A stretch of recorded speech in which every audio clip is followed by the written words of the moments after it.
So the last video I did was about Gavin Williamson in the United Kingdom. He's a politician, highly placed, who, because he was in a little bit of hot water personally, decided that he would make some very irresponsible statements that were probably more likely to get people killed, the statements themselves, than what he was actually talking about or making up.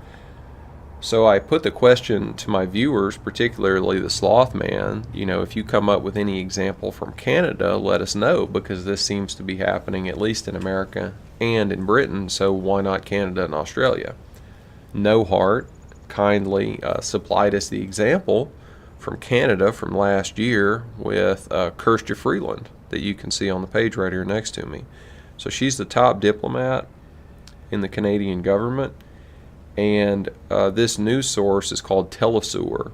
This is a communist-leaning South American independent news source that I think was created by Argentina and Venezuela to provide an alternative to the capitalist pig Western media and all that kind of stuff. So that's where it comes from, and it's pretty clear that their ideology is in full swing. So the story, the background is that this woman is partially of Ukrainian descent. Her father was an immigrant from Ukraine after World War II. And some researchers in Canada, I say researchers, they're really just communists. Some communists in Canada did some digging into her father's background and found out that he was a collaborationist. And what that means is that he worked with the losing side. If you worked with the Soviets during World War II, you weren't a collaborationist. However, if the Germans had won the war and you had worked with the Soviets, you would be a collaborationist. So it just means that you worked with the losers, essentially. Her father, I think, was involved in the Ukrainian nationalist movement.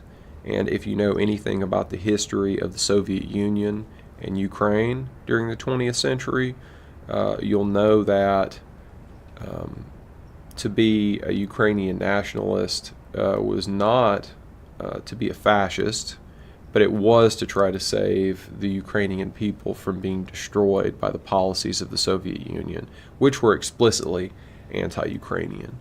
There is a little bit of debate over the famine that killed millions of Ukrainians in the early part of the 20th century, whether the Soviets engineered it to kill the Ukrainians on purpose, or whether the famine was just a byproduct of bad Soviet management.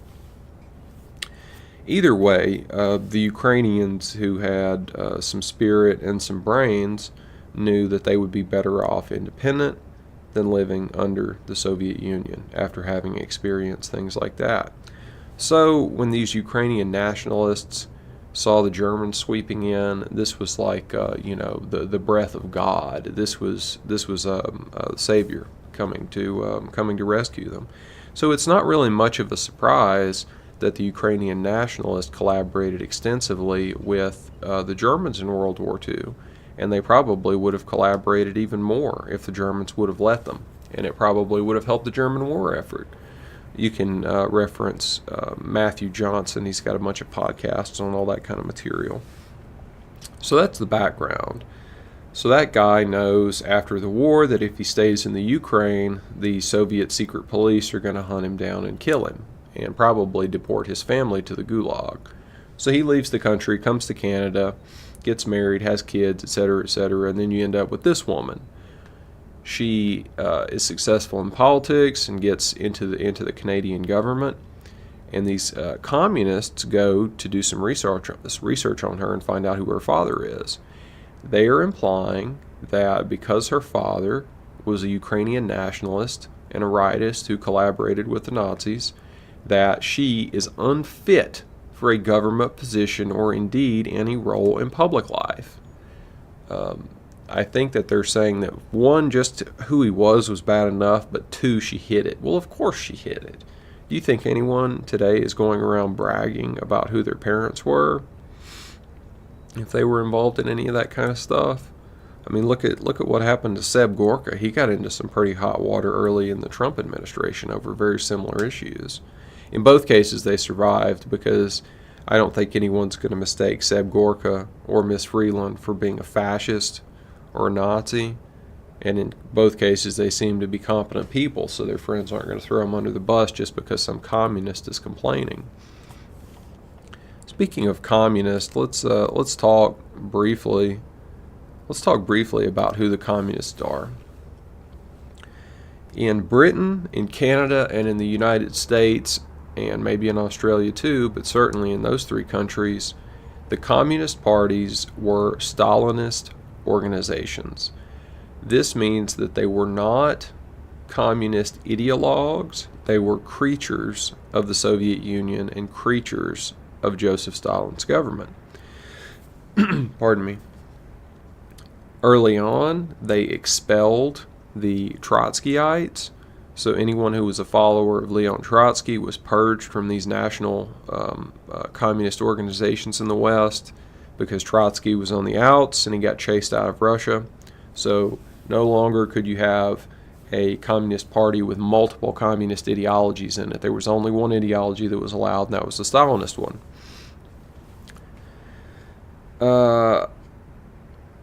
These groups formed anti-fascist organizations that were really down on Hitler, rightism, and Germany until the Molotov-Ribbentrop Pact, which was the non-aggression agreement between Russia and the Soviet Union, between Russia and Germany, right before World War II and during the start of it. When those two countries signed that pact, the anti-fascist communist groups went from being anti-fascist to being anti-war. They had, switched their tactic and said, we need to stay out of this thing. We just don't get involved. So they were anti-war agitators. But then when Germany broke the Molotov-Ribbentrop Pact by invading the Soviet Union in Operation Barbarossa, the communists immediately flipped and began to push for war, and that Russia was our greatest ally. So what we see from this is not a communist ideological procedure, but rather one that is just purely Stalinist and doing whatever the Comintern and the Soviet Union want. In, I think, all three cases, in Canada, the United States, and the Soviet Union, or in Canada, the United States, and Great Britain, the Communist Party members were spying for the Soviet Union before the war, during the war, and after the war, and in all three cases, people were brought up on charges, they were convicted, and they were sentenced to prison terms or expelled from the country. They were much lighter. The sentences were much lighter than they should have been. I think probably all those people should have been executed for spying for another country, especially for turning over military secrets and all that kind of stuff. They should have all just been executed, but they weren't. So the heirs to that intellectual tradition, which includes being purely Stalinist, executing your fellow leftists and socialists during the Spanish Civil War, turning over your own state secrets, all that intellectual tradition, that's the people who are uncovering this material on Miss Freeman. So I would say that rather than these communists, these Canadian communists, who are criticizing this woman for who her father was, they should probably be thinking about themselves and what kind of intellectual tradition and actual practical historical matters that they themselves are coming out of.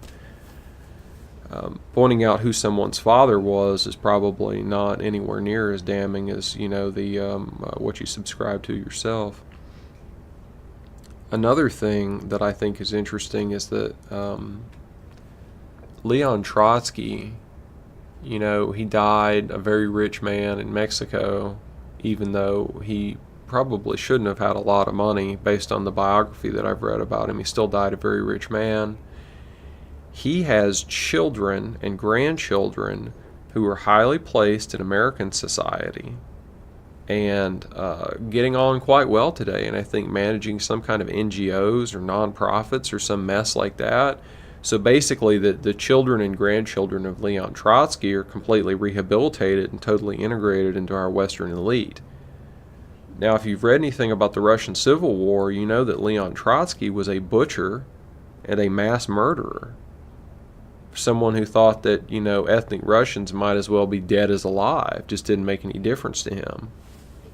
So, if these people really want to pursue the descendants of mass murderers and people who caused untold suffering that goes all the way down till today, you could think about all of the people who died of alcoholism in Russia and blame that in one way or another on the Russian Revolution and the massive social destruction that was wrought by those people and the Bolsheviks. So I guess what I'm saying is that the people like Trotsky are still killing people today, but nobody's going after his grandchildren and trying to kick them out of their social positions. But on the other hand, you've got this communist or this group of communists who are trying to take down a diplomat because she didn't come out in public and say, my father, my grandfather was a Nazi, whatever. So it's a very interesting story. Oh, and then to tie all this back to where we started from, after all this stuff came out, she blamed Russian hackers. She pointed the finger at Russia. Why did she point the finger at Russia? Because people in America were doing it at the exact same time. So that's her out. It's pretty sad. It's pretty shameful. But the real story here, at least for me, is for us to note that if you're on the losing side of a war or if you're on the right side of the political spectrum, you are subject to all kinds of attacks that the left and the winners from the last international system are not subjected to. This is a perfect example. Just compare this woman and compare Leon Trotsky's or Lev Bronstein's, whatever his name is. Compare her and Trotsky's granddaughter. Look at how they're treated. It's a pretty different story. Thank you for your time.